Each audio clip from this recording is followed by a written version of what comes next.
So I think that the main driving force here is that the cannabis industry has taken some real major hits. And I will start off by saying that it's not just a handful of small farms in the remote parts of Northern California. It's endemic across the entire supply chain and across the entire state. Quarterly excise tax revenues from sales in regulated retail stores continue to decline. Overtaxation, excessive regulation are continuing to drive people away from the regulated market and back to the traditional market. Part of the intent of 64 was to transition away from that and to address some of the negative impacts of unregulated cultivation historically. Unfortunately, that's not happening. It's not happening on any of the pillars set forth in Proposition 64. Across the state, I'm certain that you saw in the packet, Humboldt County has suspended their tax outright for the next 2 years. Nevada County has reduced their minimum tax payment or true up by 50%. There were several listed in there. I'm not going to reiterate them all, but I would like to note that also the city of San Francisco has, for the second time in a row, postponed the rollout of their cannabis tax. So they just did it for another 2 years. They had previously passed a tax and then chose to not implement it for 2 years. Their businesses are still struggling. They still are facing the same difficulty competing with the unregulated market. So they have again extended that date for another 2 years. The city of Long Beach, who had one of the highest tax rates in the state at 6% excise tax for all cannabis related businesses, has reduced their tax to 1%.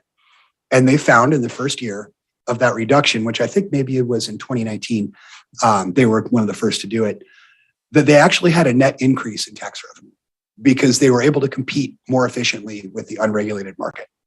As we're looking at the economic situation in the county and jobs and housing and taxes and all the other ways of accounting our viability as a county, I hope that the supervisors can see that these jobs and possibly the property taxes associated with these farms and such action in the long run. It's going to be a tough year for the county financially, with or without this tax, with or without who are property owners, will be a better alternative for the county financially. So we decided that we would push this forward. I want to thank the chair for allowing us this time. It's not an easy ask, I know that. But I think as far as a business-friendly county, one that isn't generally really stoked on government overreach or excessive taxation, I think what we're asking for is perfectly reasonable. I think that the reduction is like a pre-made compromise. It will allow us to maintain viability as business people and as property owners in the county. And I ask you today to please pass this measure as presented. Anyone have any technical questions for Mr. Keys before we open the public comment? I do. I appreciate his nice discussion of Reaganomics there. The lower the tax rate, the more income. So what is the state doing at this time on the taxes? The state has eliminated the cultivation tax permanently. Recently, until the end of this year, I believe that it was suspended until the beginning of next year, at which point it will return at 15%. And there's active conversations about reducing the excise tax, probably not eliminating it. Last year, Senator Bradford, I believe he's out of the Los Angeles area, proposed an amendment to Proposition 64 that would have lowered the excise tax to 5%. It didn't have any legs. But as the state and the Department of Cannabis Control continue to see declines in net revenues from the regulated industry, they're more than likely going to be taking some sort of action. And what about the state? If we use past models that you have to have a carrot and stick, what about the stick side of this? Is the state stepping up and bringing more enforcement against the? Well, I would say yes. I think this last year was one of the most active years for enforcement in California's history by the number of plant seizures and the amount of assets seized. Also, DCC specifically has been focusing on Southern California for the unlicensed retailers. So DCC is attempting to temper that end of it. But I think historically, 50 years since the Controlled Substances Act passed and cannabis was a Schedule I substance, it's had little to no impact, frankly, on the amount of cannabis produced in the state. Well, but there's been no other alternative. So if you take other regulated, and I'm sorry, I'm getting a little off technical here, but doesn't matter what the tax is. If it's a penny more, you're still a penny more than the illegal. So you do have to have both. You do, absolutely. And there's actually a program the state's just starting now. They have a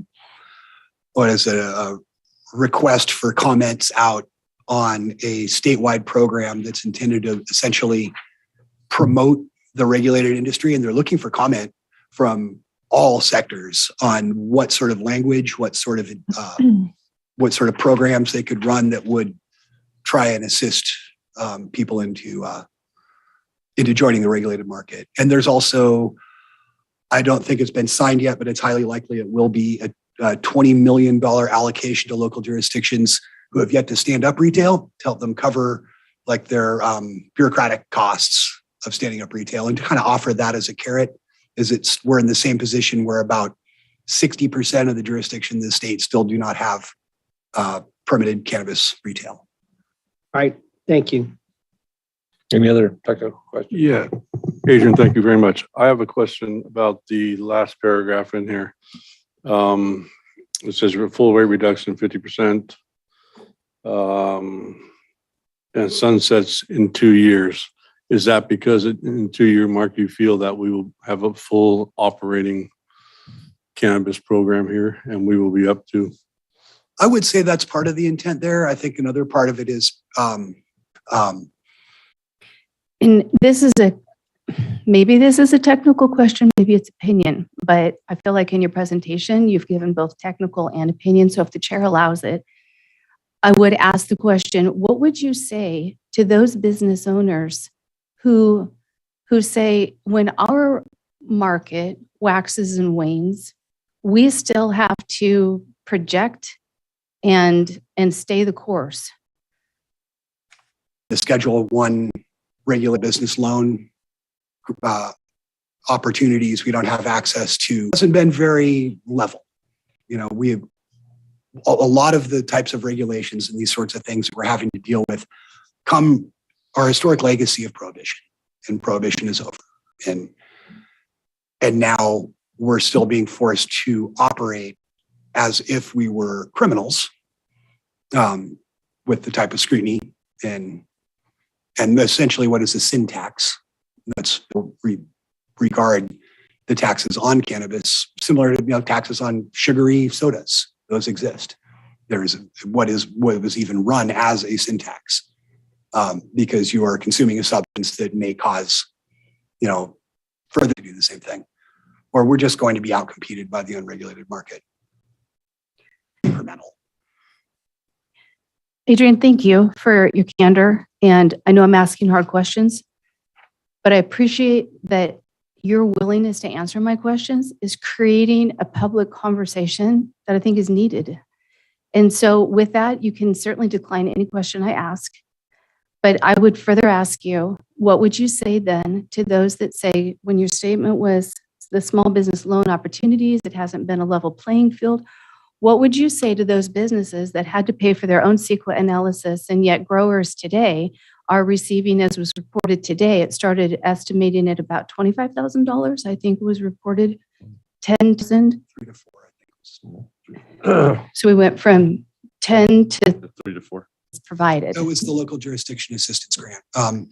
And I would say that the state rolled that out because they realized that the voter initiative, which was what Proposition 64 wasn't, the people who wrote it did not understand the impacts of what they were saying. And the state has had to step in to attempt to clean up that. And I know that CEQA was included in this in part because there may or may not be a local license or permit availability, but it was mostly included in that text to assuage the environmental lobbyists. So they stuck it in there. It was written by the guy from Napster and a guy who was the CEO of a company called Weed Maps. It was the intent of 64, regardless of the language in the initial statement of reasons, and then looking through the implementation of it, has been designed to cause monopoly-like conditions and consolidation. And the state is actively addressing that. I'm certain you get the letters from DCC. I think they have 5 primary points that they're trying to address this year, and one is regulations that cause a condition that creates monopolies and consolidation. So they're presently, even now, trying to sort that out. And what would I say to people that, business owners or whoever that had to do their own environmental document? I don't know. Depends on what their business is, what their program is. I mean, as Keith stated, it's essentially a vegetable garden. I personally, I think it's a little bit over the top to require CEQA for agriculture. It's the only ag product that requires this sort of environmental scrutiny. And that again comes out of the historic, impacts of prohibition. A lot of that language comes from the Fish and Wildlife Law Enforcement WET team, specifically a guy named Scott Bauer, who developed many of these regulations in worst case scenario, which is often how this sort of thing is done. But he was developing these regulations that would be applied to individuals on their private properties from visiting trespass grow sites in the national forest. There's just no corollary. And so between the language in Proposition 64 and then the implementation of Proposition 64, it's not a very functional program. Because again, I'll say that it's not just us, the small farms, which is easily anybody under cannabis, and further incentivize the black market. So the state is taking a hard look at this. I think that what we're looking at here is We'll open the public comment on this on item 5.1. Before you do that, may I just briefly comment on it or provide staff report on it? Sure. If you've noticed in the agenda item, it did say that I would review and make sure that what is being requested is legal to move forward on. And so I just wanted to make sure it was put on the record that I have looked into that. Originally, when I heard this agenda item was coming on, I recall that the Department of Finance has been going through tax ordinances recently and contacting jurisdictions that have sunset provisions in them and have been taking the position that those are illegal. And so I did want to, again, research into it and make sure I understood what was going on that level. It comes out of the California Constitution, which does say that no local governments can impose, extend, or increase a tax without a vote of the people. Looking at the case law behind that, it does not prohibit the local jurisdictions based on a majority vote on looking at what the case law is that you can sunset a decrease. But if you do a permanent decrease or you do a decrease, it doesn't have a specific set term. 3 or 4 votes to pass. This is my question. That's a very good question. So anything involving putting a tax measure or tax ballot measure forward does something on the ballot to increase, which is what requires the forfeit. Something on the ballot to increase, which is what requires the forfeit vote. All right, thank you. Okay, I have a follow-up on that. So say we put it on for 2 years, and a year from now, a new board says, nope, we're gonna unrepeal it. Would that take a 4/5 vote?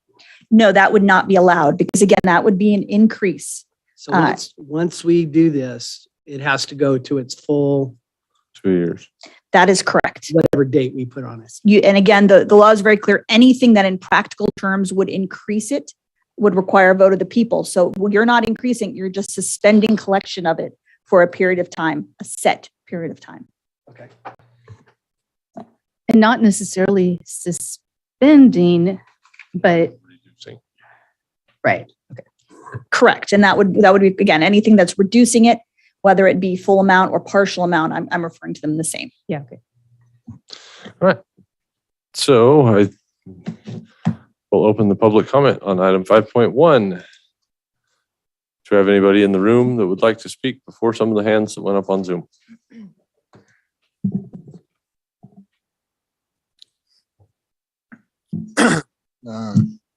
Chairman Frazier and rest of the Board of Supervisors, thanks for the opportunity to talk today. My name is Ben Brady and I'm here from Wildwood. And I'll just try to keep it brief today. I want to give you a brief snapshot of the conditions that my business is facing, so you have a real world example. I saw a 90% drop in revenue compared to 2 years ago. 90%. And from the year, for the year 2021, I ran a pretty substantial loss for my business. And for that same year, I paid close to $25,000 in local county taxes. So in the same year that I ran a big loss, I also had a $25,000 tax liability at the county level. Yeah, so my business is currently at a disadvantage to most other farms in the state, whether it's due to size limitation or whether it's due to taxation that's higher than other jurisdictions. And I'll tell you, if there ever was a time when we, the citizens, needed the support of you, our elected leaders, it's right now. We need you guys to step in and support us. We need your support to fight for a level playing field for our businesses. We need to fight for that. This is not all of that, but we need to fight for that. And we need your help. And this is the right thing to do.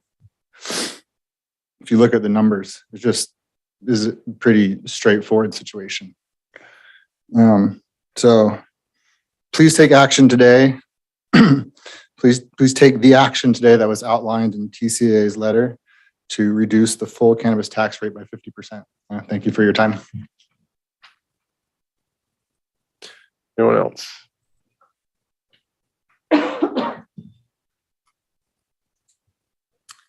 Hello, Chair and Board, Dana Almost Hauser, Scott from Hayfork.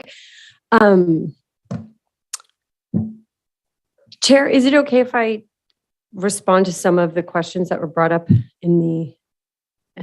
You only have 3 minutes, I know. but you can Yeah. respond. Yes. Okay, I just wanted to clarify that the funds that the state gave the county are for our CEQA review, that CEQA review that Drew referred to earlier, that you referred to, Ms. Cox, is funds collected through the cannabis tax at the state level. That is directly from our industry, circulated back into our local industry. There are some serious challenges being a licensed cultivator, and that's not necessarily about this item, but I know that Adrian covered a lot of it and that others will too. But I'm going to speak for myself. I can't access banking. I'm a female owned and operator, and I can't access grants for that I'd be eligible for in other industries.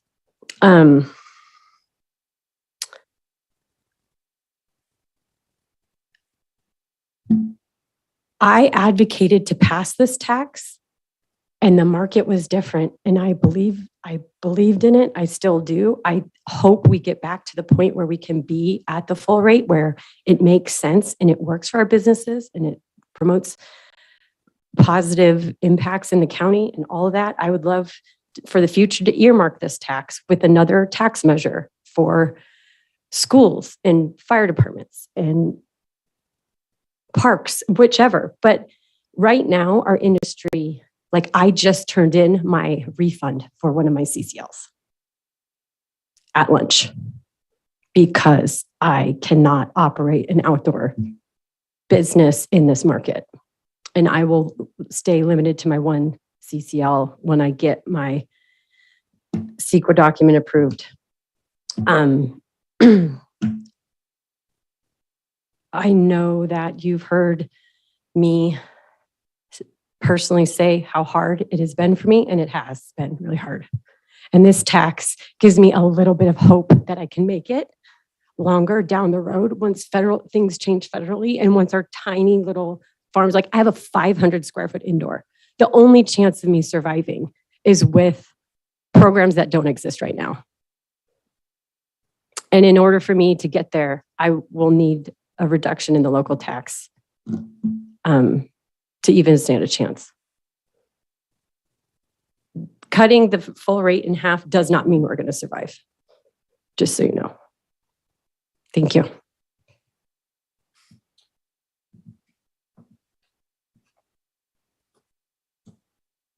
Good afternoon, Chairman Frazier and Supervisors. John Brower from Junction City. I think what we're asking for here is, and I'm strongly in support of passing this item as presented. But really what we're asking for here is for the county to keep their eyes on building this regulated side of the local industry in a way that is sustainable, and hopefully trying to avoid some of the boom bust cycle that our county is all too familiar with. As currently operating, the tax has created a situation where it is not sustainable. And to level the playing field and grant a brief 2-year reprieve to these hundreds of small businesses, hopeful businesses here in Trinity, is really important right now. As discussed earlier by Director Plabani, they have gotten 99 CEQA documents approved, yet only about half have actually been picked up and issued. And that's because people can't afford them. These are people that have tried and literally put their last dollars into being locally compliant, that now aren't able to pick up their licenses, even though they've jumped through every conceivable hoop. And many of these hoops are cannabis specific. No other industry in the state or the nation has to jump through these hoops, but our local small farms do. And I think this is an opportunity for the local cannabis industry that has done what they can to play this new compliant game, for them have an opportunity to contribute to the county in a meaningful way, yet in a reasonable and sustainable way. And it's this program will require further massaging and adjustment from time to time to hopefully make it sustainable. And that's what we're asking for today, is your support in that. Thank you.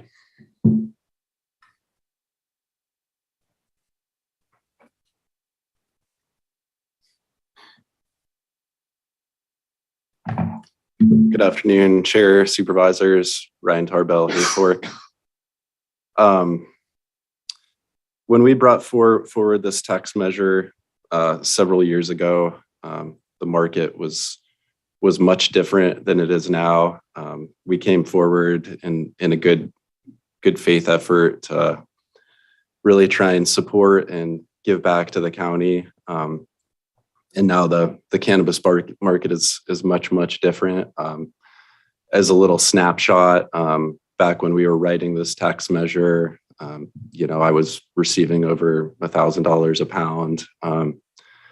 And now currently, I'm lucky to get 400, and often, a lot of the crop you have to sell it, your cost or even a loss. So for all those cultivators that are taking a loss on their crop just to help cover some of their costs, it's really hard for them to take a loss and then also have to pay tax on top of that. Maybe in hindsight, the structure that we used for this tax maybe wasn't the right one, and a volatile market like we're facing, but that's not the issue that we're here for today. What can be done today is to give these hundreds of businesses, a little bit of relief. I mean, other people said this alone, isn't going to help us survive, but this will help us. And, you know, these businesses do contribute to the county, I think, in greater ways than just this cannabis tax alone. Get a little feedback right there. You know, it's like me personally, you know, I pay thousands of dollars of property tax just on the greenhouses I use alone. The first thing I'll do if I go out of business is, you know, I'll take those greenhouses down and get my property reassessed. And then other auxiliary structures like my processing building, you know, has a significant property tax liability. You know, and then all the inputs that I use, I spend those dollars in the county. You know, the county is getting 1.25% in sales tax back on all that goes back into the general fund. So I really do believe, you know, if you can try and help support us a little bit now, that, you know, in the long run, there will be a greater, you know, sustained value to the county. And, you know, there's a huge trickle down effect from, you know, all the employees that from our businesses that are spending all their money in the county also. Yeah, I just ask that you give this consideration today and try and help us get through another year, so, you know, we can help sustain the county in the long run. Thank you.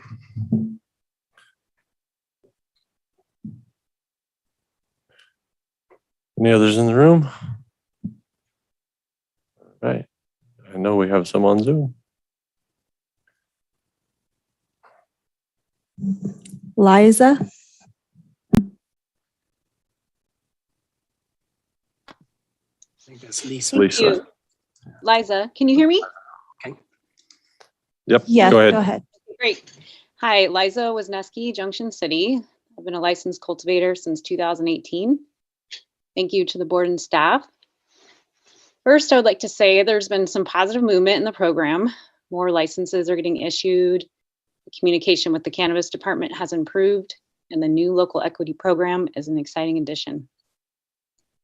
I am in support of lowering the cultivation tax and feel it is another step in the right direction. There are so many compounding factors that make it challenging to survive in the legal market. I personally am on the fence about whether to plant next year, and I know many farmers who feel the same. Overtaxation, overregulation, inflation are just some of the reasons. Allowing the reduction of the cultivation tax and removing the tax on trim gives me hope that our program is continuing to make progress. Let's follow the narrative of our surrounding counties and give people a chance to compete in this volatile industry. Thank you.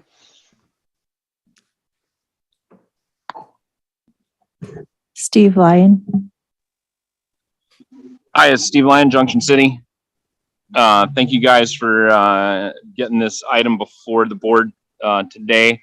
You know, I first realized what a serious problem there was when my distributor started offering me around $4 to $5 a pound for trim, and the Trinity County tax is $4.59 at the full rate. So it was, in order to sell trim, I would just, you know, owe money. So into the compost it goes, and that just that doesn't seem like the spirit of what we're going for. When Measure G was written and passed, trim prices were averaging about $150 a pound, so that's like a 98% drop, and that's and you know, we're just asking the county to be flexible and help move with us on this. Thanks for hearing this agenda item. I'm bummed that my county supervisor has to recuse from this issue, and I support you guys passing it as written. Thank you so much.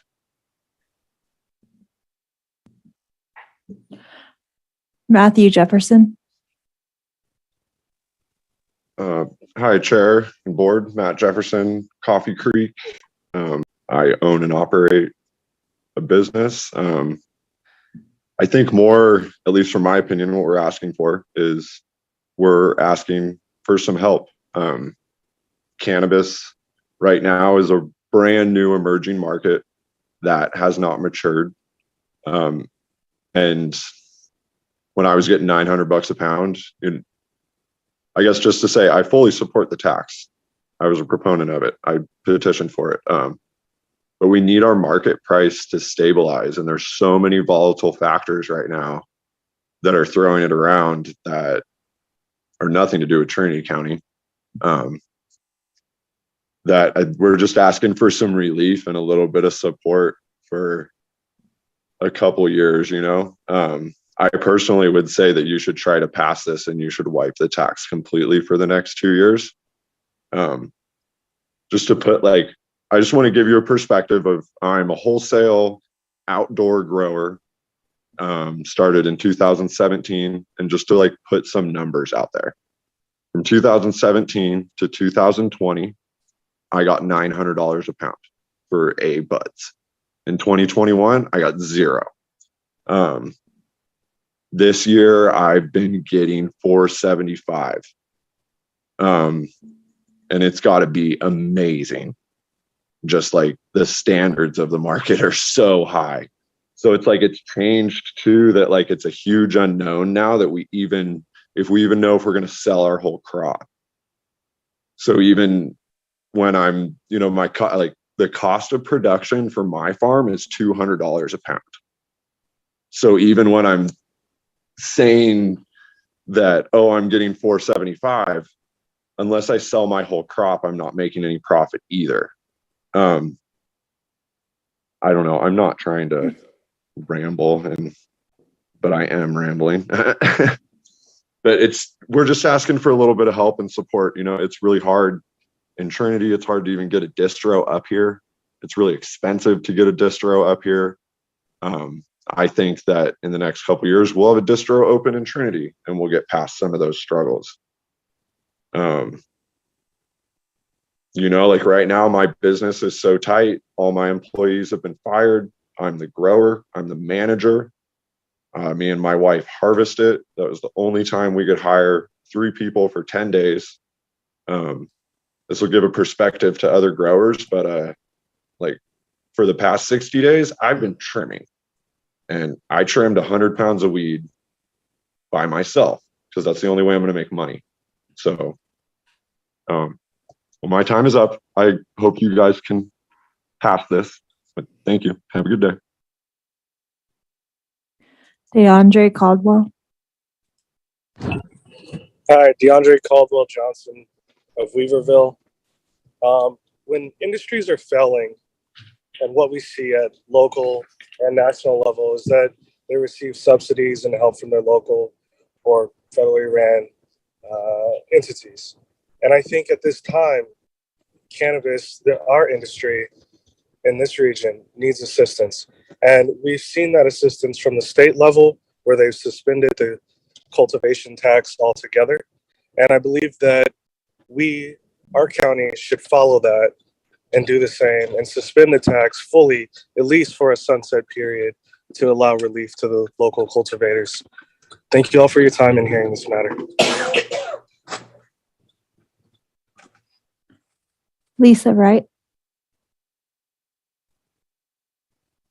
Hello, Chair, Supervisors, Lisa Wright, Lewiston, asking you to certainly pass this elimination, I guess, of the tax on leaf in Trinity County.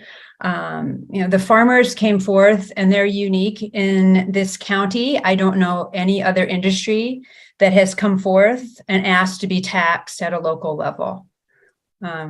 Keith, I don't think you pay, the wine growers pay extra to the county. I don't think that the supermarkets, any of the other businesses, maybe there's Adrian had mentioned something that the mill pays. So and the farmers brought that themselves. So actually the farmers could do a referendum and just do away with the whole tax altogether.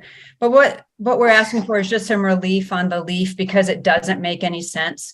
Unfortunately it wasn't passed, and not at the state level either on a proportionate, like a 1%, 2%. It was passed as a flat fee measure. So, the farmers will just dump it in their compost and you won't get that tax, and it won't help their business if they're trying to do, maximize the potential that they can get out of their crop. The farmers have also here in Trinity County paid disproportionately for the general plan update. 20% of our annual fees added on, $1,000 extra. No other industry locally has done that. The farmers have come to the table to do a lot for this community, and we're just asking for just a very small modification. Like I said, a whole referendum could be done to do away with this local tax altogether. And I haven't heard that brought up or anything, but they put it on themselves. They could take it off as well.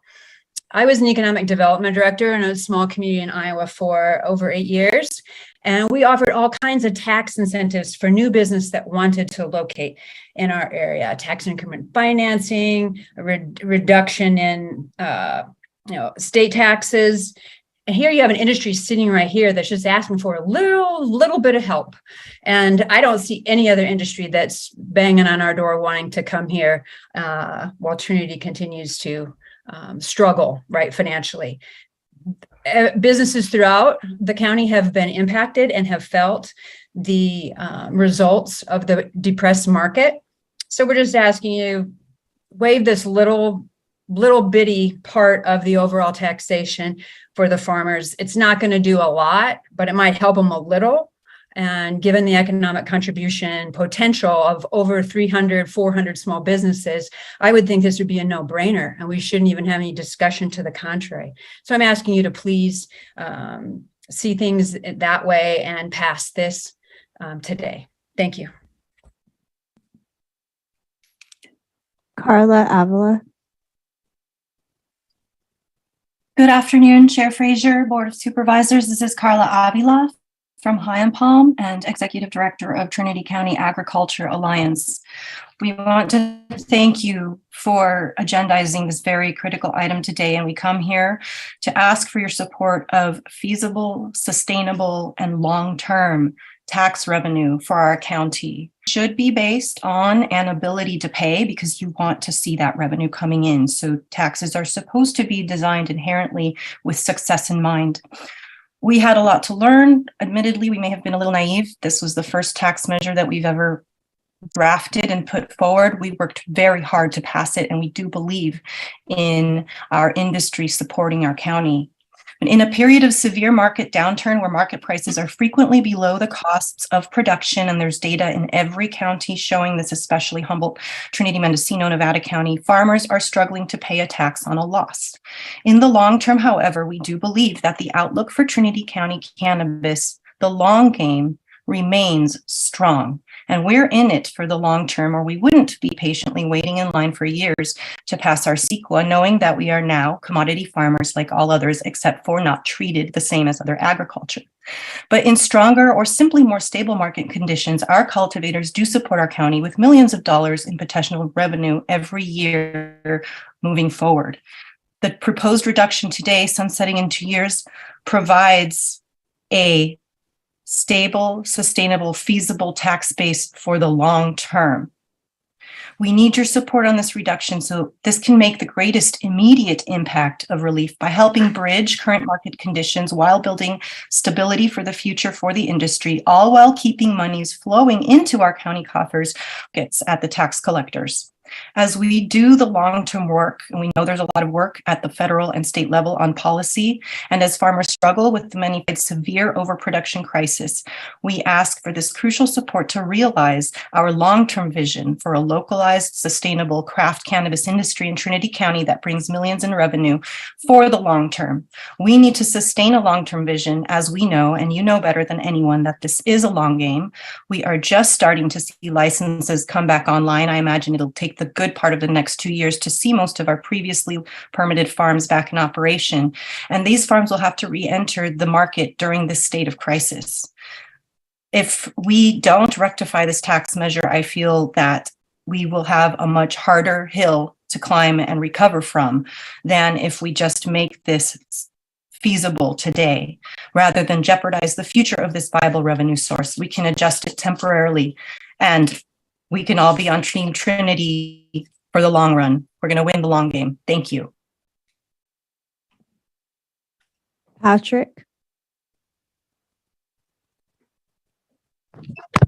Yeah, this is Patrick from Sawyer. I'm a farmer. I've been at a lot of these meetings for many of these years, and I just wanted to call in support of everything that Carla just said. And I just wanted to add that for me, it's really important that you all understand or consider the optics. And this is just a really great opportunity to really show a long-term commitment toward small businesses in Trinity County. And this is a giant step that you can take today to help us survive, so that you will actually be able to see the benefits and potential of this tax. Because at this time, for everything that you've heard, it's going to be really hard to collect much tax if no one's actually able to survive. So I just want to say thank you to you all, and I hope to see you all soon at more of these meetings, and because of the opportunity to continue to operate in this county. Thank you. Tyler Thompson. Hi, good afternoon, Chair and Supervisors. I'm also asking for support in passing this. I had emailed something in. I'm not sure if it had made it to you. It was just some actual numbers on paper that kind of were discussed already by previous people, so I won't get into the details of those. But just the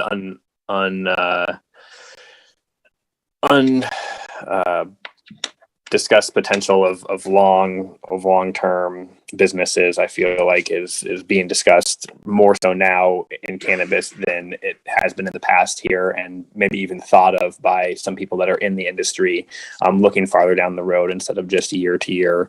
I just hope that by passing a reduction in tax, that we would see a long-term return on investment that people within the county have made in their businesses, as well as the county itself has made in the industry, with the turmoil personally between county relationships and residents, as well as financially. I think that by having more businesses in existence, that financial return on investment and actual personal return on having people that want to live. They wanted to lower it again. Is that a possibility? Yes, that is a possibility. Again, I don't have concern with lowering it. It's when you increase it that we're going to have concerns. So yes, they can continue to lower it.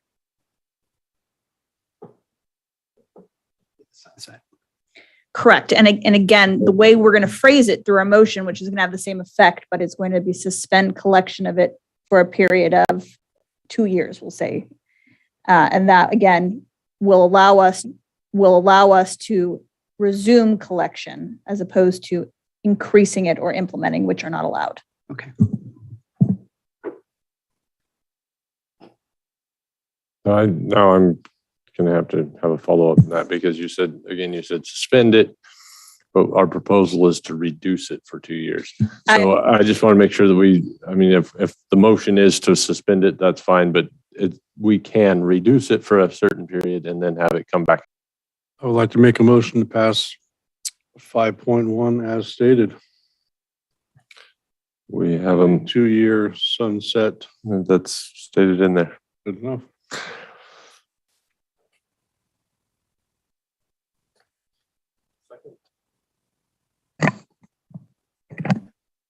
I'll second for discussion. Okay.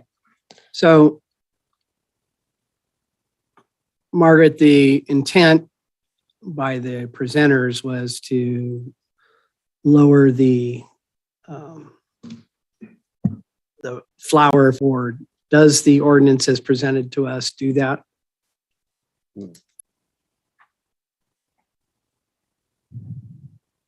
One moment, I apologize. That's okay.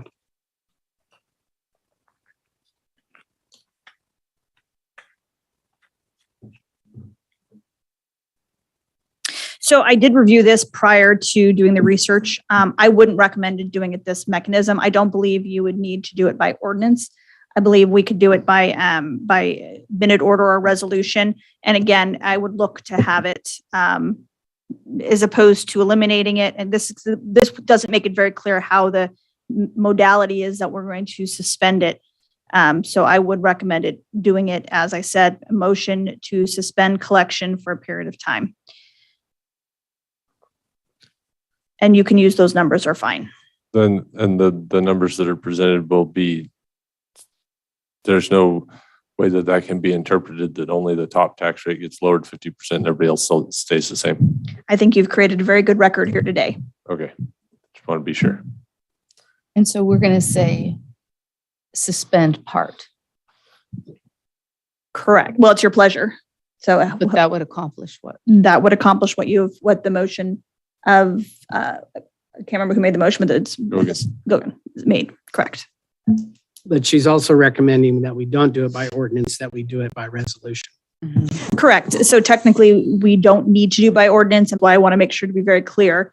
If you want it to be a permit reduction, we can talk about that. But if you want it to be a temporary 2 years, again, my recommendation is to do it through a minute order or a resolution where you're suspending collection pursuant to the terms discussed for a period of time. Supervisor Gogan, would you like to amend your motion to make it a resolution rather than an ordinance amendment? Yes, I would. Supervisor Groves, you want to amend your second or? Sure, I'll amend it for more discussion. All right, let's see what else we can fix. So normally we prefer to direct council to bring us a resolution with those factors instead of trying to do this on the fly.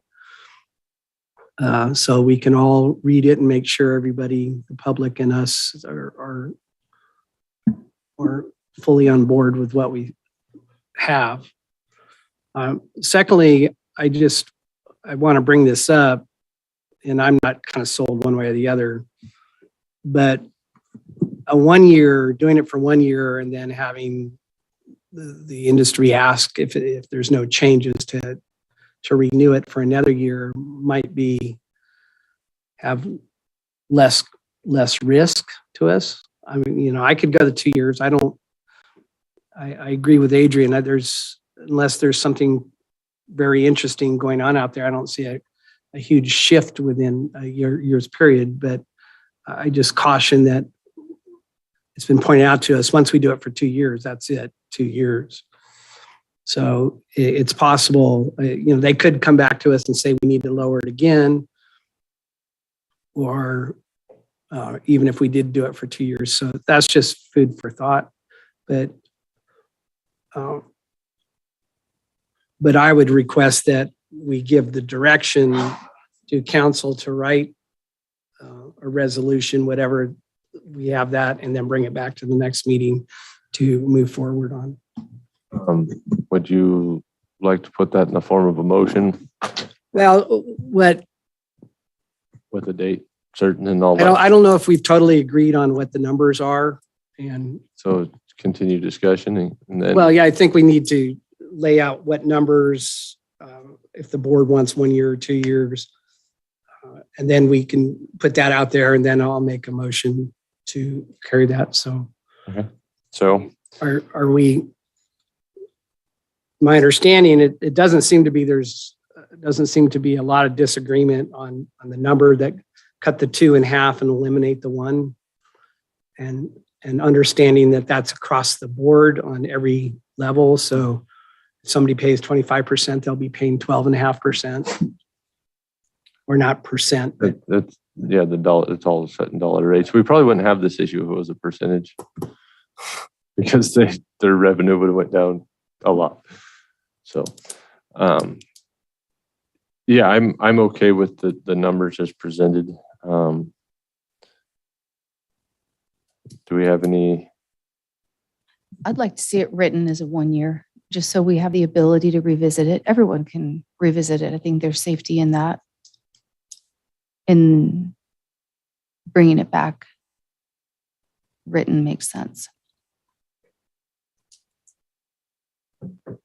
I don't have any problem either way with that. I do definitely agree with Adrian, I don't see a quick turnaround, just especially at the county level, just because of all the stuff that's happened to be worked out. But I'm okay with a 1 year.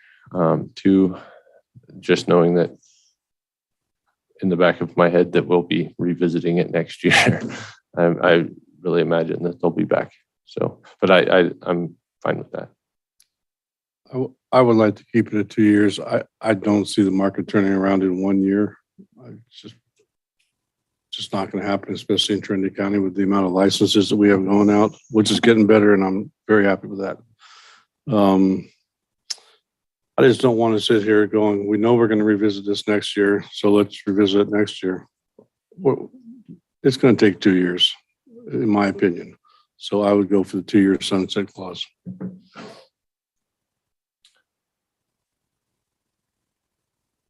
You're the tiebreaker, Dan.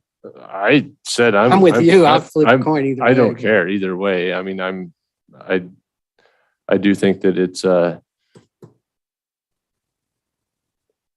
it doesn't matter really year to year. I don't think that it's going to affect things either way, except that I do imagine if we do it for 1 year, then we'll get asked again next year.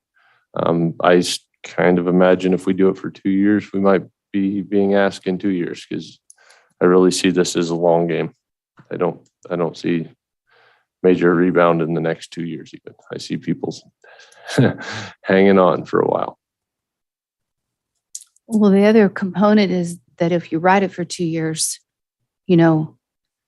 hope deferred makes a heart sick, right? But if we can provide some hope, so if you're looking at, hey, we have 2 years and that gives hope to people, that's a healthy thing. And I honestly, from a tax standpoint, if the market rebounds and they make an extra killing next year, I don't care if we don't take people's money. I've never been a huge fan of maximum amount of taxes personally, but that's a personal opinion. Dan for president. I said I'd vote for him as president. So I take it, Joe, How that you would about- be okay with the 2 years. Is that what I got out of your statement? Okay. All right. Okay, then my motion would be to direct council or staff to write an ordinance, Resolution. The resolution. Can't even remember my own stuff. A resolution that would temporarily reduce the Trinity County cannabis tax 50% in flower cost across all levels, and eliminate the leaf tax and take the green plant tax and cut that by 50%. And this would reduce that tax for a limited 2 year time period from the start of this adoption of this resolution. Is that okay, council? Yes, I am getting a text from Susie that she does request, instead of specifically saying a resolution, just saying in the best method, so that we can have some additional debates and conversations with the tax collector to make sure we get the right method. Okay, I would amend that to the best method. Okay, we have a motion. So let me just ask one more technical question. Will this come back to this board or the next board? It will come back on the 20th to this board. Thank you. Thank you. Do we have a second? I'll second it for discussion. Now I got to remember what I wanted to discuss. Oh, the language you stated, the 2 year sunset from the date of today. No, of adoption. Of adoption. So, okay, I'm okay with that. So correct me if I'm wrong, Counselor, that would be if we passed on the 20th, since it's a resolution, it would take effect Immediately. And so they would have 2 years. So it'd be 23, 24. So their taxes would increase in 2025. January 20. Taxes would resume. Thank you. All right. So we have a motion and a second. Further discussion. Seeing none. Ashley, go ahead. I saw Ashley's look of desperation halfway through that. Just want to make sure that we've got it accurate. We are looking to bring back in a method that is most legally appropriate, a document that will suspend a collection of the cannabis tax for a period of 2 years from the date of adoption. And we want to make sure we got this correct by reducing the amounts by 50% with the exception of the leaf tax, which will be eliminated. Suspended. Gotcha. Yes, you got me. Is that correct? Yes. Yeah. Okay, then we have it. Supervisor Frazier, Aye.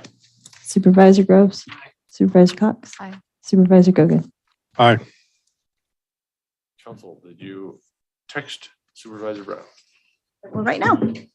Okay, and I would say let's take a short recess and give him an opportunity to get here in case he's not in the. He is right outside the door, so you're welcome to keep moving if you We'll want. take a really short recess. We'll be back at 3:50.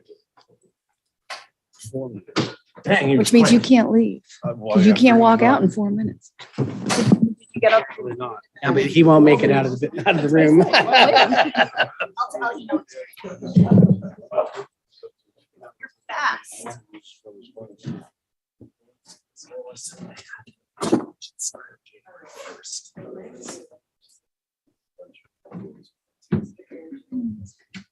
Okay, well, we can discuss that next time.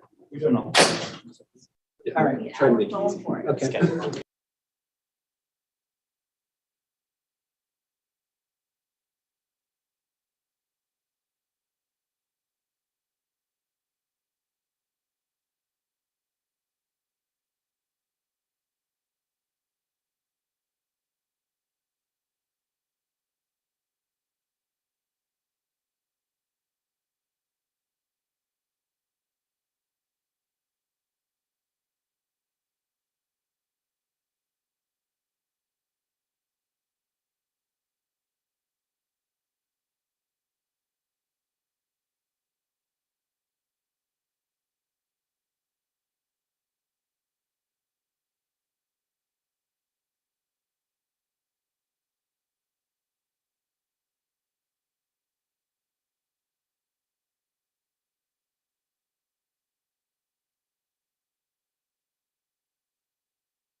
grand jury report that is in front of you is submitted for your review and approval. All right. Do we have any public comment on item 5.2? Our public is dwindling. No new chats, no raised hands. All right. We'll close public comment, bring it back to the board. I'll move to accept the response to the grand jury report as presented in item 5.2. Have a motion. I will second. And a second. For discussion, it was very difficult. The grand jury really didn't ask very clear and concise questions, so it was very difficult to try to weed through what they wanted. And I don't know how we relay that on to the grand jury at some later date, that having crisp, clean questions would be much clearer, or the format they put them in. So me and Susie had to really kind of crash through those, trying to pick out what they wanted. So the grand jury is kind enough to allow the county to come during their orientation and provide some instruction or some introduction to the process. And so we will make sure we talk about that next time we go. Okay. So I'm not exactly sure how to handle it. I don't agree with everything that's in the letter. And so I don't know if there wants Well, this to be. is the discussion portion. We have a motion and a Right. and a So I'm second. discussing, But correct? Yeah, you're perfectly fine too. Oh, I see what you're saying. Okay. And I don't know if it's something that just gets voted on and it ends up 4-1, or it's something that you're like, oh yeah, let's talk about it. If you don't want to talk about it, I'm okay with that. I can disagree on my own. Start talking. Yeah. So this response where it says the board did not meet the criteria required by PC 93305B3 or include a time frame or an indication that it will pursue this issue, and the responses disagree. There seems to be a misunderstanding of the role and the tasks of an ad hoc. Though thought that a cannabis ad hoc that should be one word, oversees all things cannabis is false. That should be a period or a semicolon. Each ad hoc and is tasked with certain duties of oversight. We've had the retail cannabis ad hoc, ordinance cannabis ad hoc, medical cannabis ad hoc, cannabis implementation ad hoc twice, and others. Now, some of this goes back to years that predate me. So you went back, and I think that was required in a grand jury response, correct? You were supposed to go back to the previous ones and check the box. Was it implemented? Was it not? Was it delayed, right? So some of that. But for the one that deals with what took place I'm going to guess at like November of 21. I raised the question at the time that I didn't feel that particular ad hoc was created with a specific task for a specific time frame that had a defined endpoint, and that I felt that the task continued to morph as the ad hoc stayed in place. So this presents the other argument, and I just disagree that that's what happened. So which ad hoc are you referring to? The one that was The one that's- created in November or that's still- December-ish. The one that's still operating now. Well, Mhm. yeah. So, I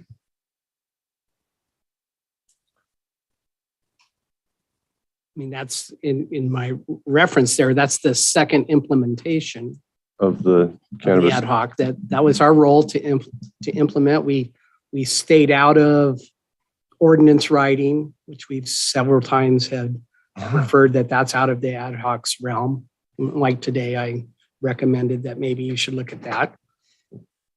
I'm not sure what morphed out differently than trying to get licenses out the door and get implementation going. Well, I think that you could take everything that happened and you could put it in one big bundle. But I think that over time, the conversation wasn't just that. We'd have to go back and I'd have to pinpoint it out, which I can't do here in this moment. But, the other piece of that is that within that framework, there was segregation of who could come to which meetings. And as I view what an ad hoc is supposed to do, it would have been more cleanly achieved with greater transparency through a standing committee, which was not, I mean, when I brought that issue up, it was not received. That is not the way that it moved forward, which is fine. You know, it was kind of a 4-to-1 feeling, and I'm cool with that. I just would have to vote that I disagree with this particular response. And I don't know that people are going to want to change it because I don't think that anybody agrees. I want to try to dive into this, exactly what they were asking for, because to me, it doesn't, what you're including a time frame or an indication that it will pursue this issue doesn't to me mean that we didn't include a time frame or what we're going to pursue with the ad hoc. What they were saying is that we didn't tell them how we were going to implement their suggestion. And so I think that the response to the grand jury report is fine. And I can, if we want to have a disagreement on how we ran our ad hoc, that's an entirely different discussion. We can get into that at a different time, but I think that the way I read it, I think that the response is fine. Personally, I think that there's, they weren't directly questioning the scope and duration of our cannabis ad hoc.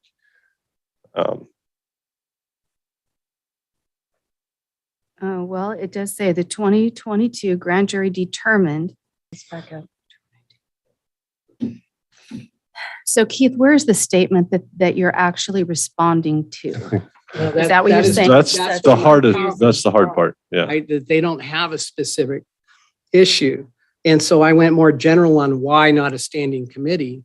But to come back to your other question, what you stated isn't quite correct either. There's the ad hoc, which was county personnel and Margaret, Letty. Which is all still county personnel. Right. Okay. County personnel. That was the ad hoc. Then we had transparent open meetings, and then we had closed meetings to anybody that want to have those. And those were informational gatherings. So that wasn't the ad hoc meeting. That was me and Dan relaying things on to people and taking evidence in to bring into the ad hoc. So those are two very different, and I know it's kind of subtle, but us meeting in public wasn't the ad hoc meeting that was taking questions and answering questions about what the ad hoc was doing. If I remember correct, Keith, and correct me if I'm wrong, I think Kim Hunter resigned on November 4th. And this was kind of put together just after that as a liaison between nobody now in the cannabis department and the board, so people would have somewhere to go to ask questions. We were without a cannabis director. So I do agree with Dan and his statements. I do agree with Jill and her statements too. So I think what they're putting down here is right. If there is a decision or discussion we need to have whether the ad hoc was ran the way that we thought, I think that might be for a different time. So in one of their previous questions, they said things you should have a standing committee that has the district attorney in it. Well, this is why I point out that the district attorney has no role in land use. Mm-hmm. And so they were looking at this as this whole county, should we allow cannabis or not? Or their scope was larger than the county's scope. And I tried to throw hints in there about that without going into a long situation. But we did take in consideration doing a standing committee, as you admitted, and the board decided. So we did that in a timely manner. And we took their recommendation and disagreed with it. So I don't think you can say the board decided. I think you can say the chair decided. You just said it was 4-1. Well, because you said that you, And I brought up the concern about it. Yes, when it was initiated, it was done so just at the direction of the chair, which is how it works. Just to clarify though, the board has given the chair the authority to make that decision. So it was the board delegation. So I think it is appropriate from a legal perspective to say the board made the decision, because if the remainder of the board members don't agree with it, they can override it. Okay. So that's just from a technical standpoint. I think actually only. I think that does need to be cleared for the whole board. Is the chair has the ability, but 3 board members can override the chair. Sure. Right? So, Right, absolutely. And so in that situation, if 3 board members can override, that you're at 4. And so if one person disagrees, that's fine. That person just stays in disagreement. And overall, it is the decision of the board, just like any other vote. Sure.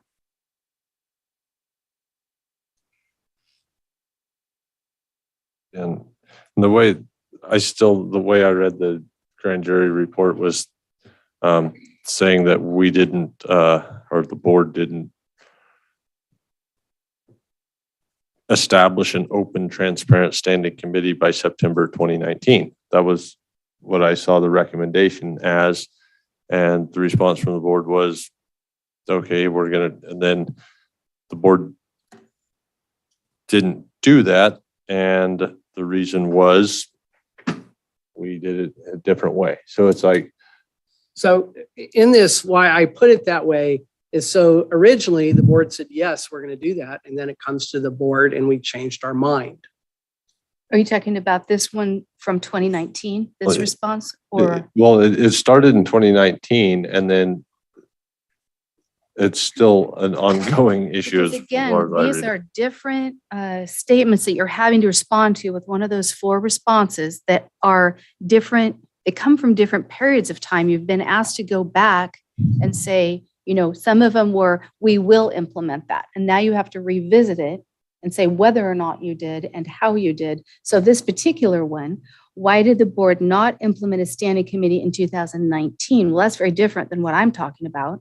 This response says the board did look at this option and concluded that standing committees are inherently unwieldy, right, and unsuccessful. Okay, well, that would be that board, which was different.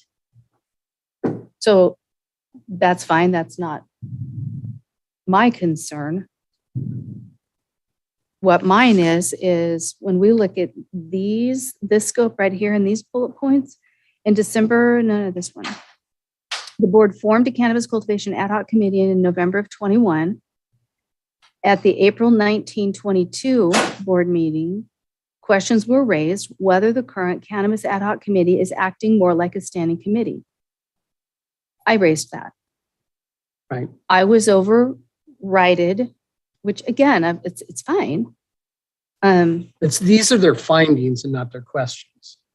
And I did challenge one of their findings anyway, but these are the things that you're being asked to respond to, correct? No, those are their findings. So what are you being asked to respond to specifically? Well, that's the difficulty. That's the difficulty.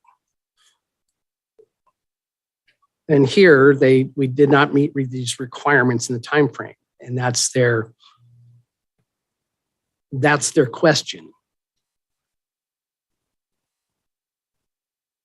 So the first one is the worst. The other 2, they do get more succinct in what their questions are.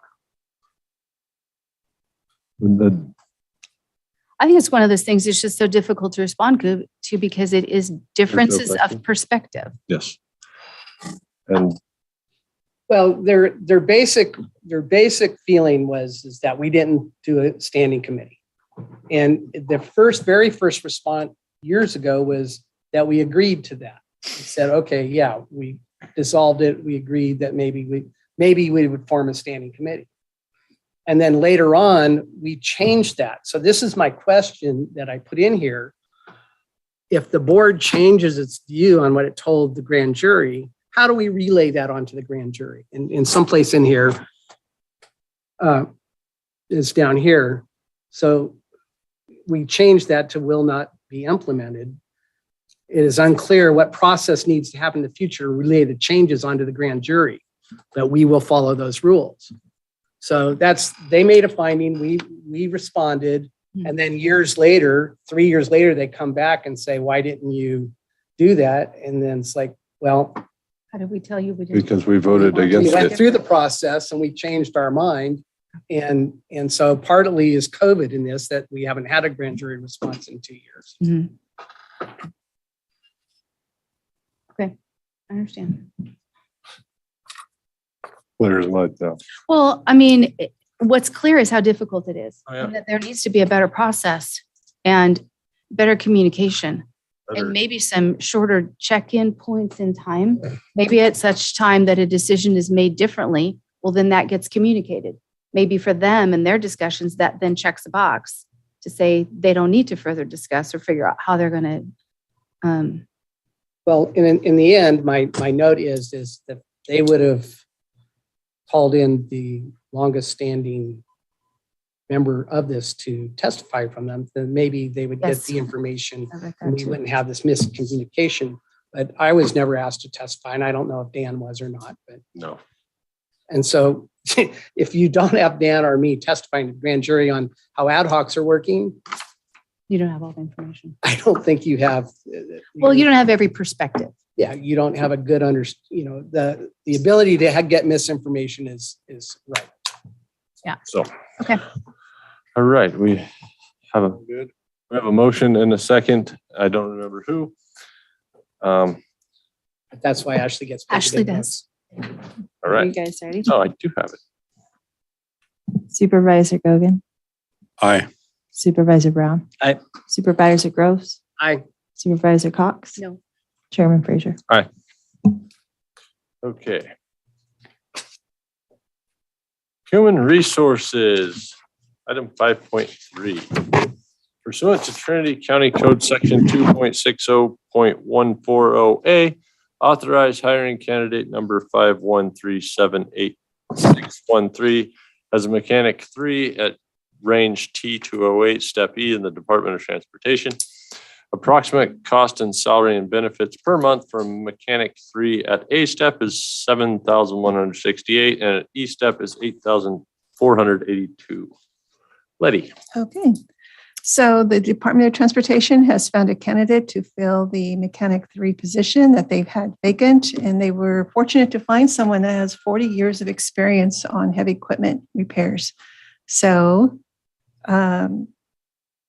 it is my recommendation that the board approve this. It is hard to find individuals with that level of experience with that type of equipment of construction. So with your approval, we can hire this individual at the E step. All right. Do we have any public comment on item 5.3? Have no chats, no raised hands. All right. Seeing none, we'll close public comment, bring it back to the board. I'll move to approve 5.3. I will second. Now, does this person live above the slide on Canyon Creek so he can plow the road? I do not know that. I only have one question in the discussion portion. Why couldn't this go on the consent agenda? I do not Margaret's know. about to answer. Above ASAP hires are not considered routine. However, if it's the board's pleasure, we can create an ordinance or a policy that gives the ability to do that. But again, we don't consider it routine because it's each individualized. Okay, But I was just wondering. But if it's the board's pleasure, we can take directions to fix that going forward. We probably would have pulled it anyway. I'm glad he's saying yes. Okay. Do we have any other discussion? Seeing none? Supervisor Gogan, Aye. Supervisor Groves, Aye. Supervisor Cox. Aye. Supervisor Brown. Aye. Chairman Frazier. Aye. That was quick and easy. All right. With that, we'll move to closed session. Now I have to read all these. Closed session item 6.1, Government Code Section 54954.5C, conference with legal counsel, existing litigation, number of cases 2, Carlson et al. Versus County of Trinity et al. Trinity County Superior Court Case number 20 CB 136. Excuse me, Chair. I'll be recusing from that. Okay. But don't leave yet. Hoopa Valley Tribe versus Bureau of Reclamation U.S. District Court Case number 120 CB 01814-JLT-EPG. Item, do I need to ask for public comment on these individually, or can I ask for public comment at the end? Council, I have a question. Do I need to ask for public comment on each separate? Oh, all at once. Okay, good. Item 6.2, Government Code Section 54956.95, liability claim, number of cases 1. Name of claimant Linda Lindsay, agency claim against Trinity County. Item 6.3, Government Code Section 5.54954.5B, conference with real property negotiators. Address 430 Morgan Hill, Hayfork, California, 101 Memorial Drive, Weaverville, California, and 104 Hawthorne, Weaverville, California. Agency negotiator Letty Garza and Margaret Long. Negotiating party to be determined under negotiation prices and terms of sale payment. 6.4, Government Code Section 54954.5F, conference with labor negotiators, county's designated representatives Susie Hawkins and Margaret Long. Employee organizations, Deputy Sheriff's Association, Probation Peace Officers Association, Skilled Trades Unit, Management and Confidential Unit, and General Unit.